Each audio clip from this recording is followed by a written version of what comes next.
কারো কাছ থেকে টাকা বা কোনো জিনিস ধার নিলে চেষ্টা করবেন যথাসময়ের ভিতরে ফেরত দিতে। তা না হলে আপনার ব্যক্তিত্ব নষ্ট হবে। নিজেকে কখনো ছোট করে দেখো না, তাহলে তোমার নিজের আত্মাই মরে যাবে। আত্মা মরে গেলে মানুষ স্বপ্ন দেখতে ভুলে যায়, আর স্বপ্ন ছাড়া মানুষ কখনো বেঁচে থাকতে পারে না। জীবনে সবকিছু একবার হলেও চেষ্টা করে দেখা উচিত। স্রষ্টা প্রতিটা মানুষকে কিছু না কিছু ক্ষেত্রে অনুপম দক্ষতা দিয়ে পাঠিয়েছেন। তুমি সেটি কখনো জানতেও পারবে না যদি না তুমি সেটি চেষ্টা করে দেখেছো। ব্যর্থ হওয়া মানে হেরে যাওয়া নয়, ব্যর্থতা নতুন করে আবার শুরু করার প্রেরণা। হাল ছেড়ে দেওয়া মানেই হেরে যাওয়া নয়।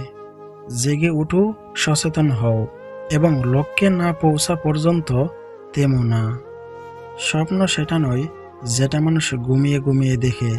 স্বপ্ন হলো সেটাই যেটা পূরণের প্রত্যাশা মানুষকে ঘুমাতে দেয় না। সমস্যাকে দেখে ভয় পেও না। সমস্যা আছে বলে তোমার জীবনে জেতার সম্ভাবনা আছে। যে বলে তুমি পারবে না, তোমার দ্বারা কিচ্ছু হবে না, সে আসলে নিজের অপারগতা প্রকাশ করে, তোমার নয়। তোমার ভেতরে লুকিয়ে থাকা সম্ভাবনাগুলোকে খোঁজো। হয়তো তুমিই সে যাকে পৃথিবী খুঁজছে। সবাই আপনাকে বলবে না, আপনার সাথে কথা বলতে আমি আগ্রহী না, আপনার সাথে কথা বলতে আমার বিরক্ত লাগে। তার আচার চালচলন আপনাকে আগে থেকেই জানান দিয়ে দেবে সে আপনার সাথে কথা বলতে বিরক্ত বোধ করে। তার কাছ থেকে সরে আসাই উত্তম। যেই মানুষগুলো আপনার অতীত নিয়ে কথা বলে তাদেরকে ছেড়ে দিন, কারণ আমরা সবাই চাই অতীতের সব ভুলগুলো বলে থাকতে, কিন্তু অনেক মানুষ সেগুলো মনে করিয়ে দিয়ে আমাদের কষ্টটা আরও বাড়িয়ে দেয়। আপনাকে যে অবহেলা করে, ইগো দেখায়, তার থেকে দূরে সরে যান, কারণ এই ইগো অবহেলা একদিন আপনাকে পাথর বানিয়ে দেবে। যে ব্যক্তি প্রয়োজন ছাড়া আপনার কোনো খোঁজখবর নেই না, তার থেকে দূরে থাকুন, কারণ আপনার খারাপ সময়ে আপনি তাকে কাছে পাবেন না।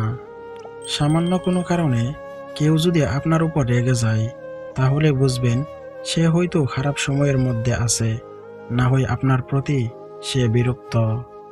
প্রতিদিন কারো সাথে আগ বাড়িয়ে কথা বলবেন না। কয়েকদিন কথা না বলে দেখুন সে আপনার সাথে কথা বলতে আসে কিনা। যদি কথা না বলে তাহলে বুঝে নিন সে আপনার সাথে কথা বলতে ইচ্ছুক নয়। তাহলে তার সাথে আর আগ বাড়িয়ে কথা বলার কোনো মানেই হয় না। এভাবে হাসো যেন মনে হয় তুমি কখনো কাঁদোনি।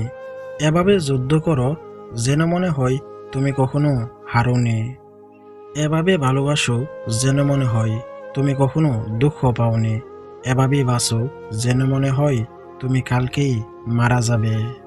কেউ তোমাকে সব পরিস্থিতিতে বাঁচাবে সে আশায় বসে থাকো না। তোমার জীবনের 100% দায়িত্ব তোমার। সম্পর্কে শুরুতে আমরা ভালোবাসা নিয়ে খেলা করি, কিন্তু আমরা যখন সিরিয়াস হয়ে যাই তখন ভালোবাসা আমাদের নিয়ে খেলতে শুরু করে। তুমি যাকে ভালোবাসো সে যদি মহা অন্যায়ও করে আর তুমি যদি তাকে ক্ষমাই করতে না পারো, তবে তাকে কেন ভালোবাসো? তুমি নিজেকে কোনো ধনী মানুষের সাথে তুলনা করে কষ্ট পেও না, বরং রাস্তায় পড়ে থাকা মানুষের দিকে দেখো তারা কত কষ্টের মধ্যে আছে। এদের থেকে তুমি অনেক ভালো আছো, অনেক অনেক সুখে আছো, অনেক শান্তিতে আছো, এটা ভেবে জীবন কাটাও। ভালো ব্যবহারটা করি বলে সেটা আমার দুর্বলতা নয়, ওটা আমার মা বাবার দেওয়া শিক্ষার পরিচয়। নিজের ঘরের সমস্যা সমাধানের জন্য যদি বাহিরের মানুষের প্রয়োজন হয়ে যায়, তখনই বুঝে নেবেন আপনার পরিবার শেষ হয়ে গেছে। ভালোবাসার প্রিয় মানুষটাকে কাঁদাতে নেই, কারণ সে একটু ভালো থাকার জন্য কোটি কোটি মানুষ থেকে তোমাকে বেছে নিয়েছে। ঝগড়া অশান্তি থেকে চির মুক্তি পেতে চাইলে 4টি কাজ করুন। 1.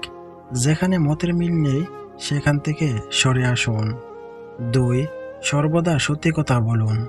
3. মূর্খের সাথে তর্ক করবেন না। 4. বেশি বেশি একা থাকুন। যদি চলে যেতে চাই কেউ, হাসি মুখে যেতে দিও তারে, কারণ প্রকাশিত হলে অনুভূতিটা আসলে সবচাইতে অবহেলাটাই বাড়ে। দোষ সবার মধ্যেই থাকে, কিন্তু আমরা অপরের মধ্যে তা বেশি করে দেখতে পাই।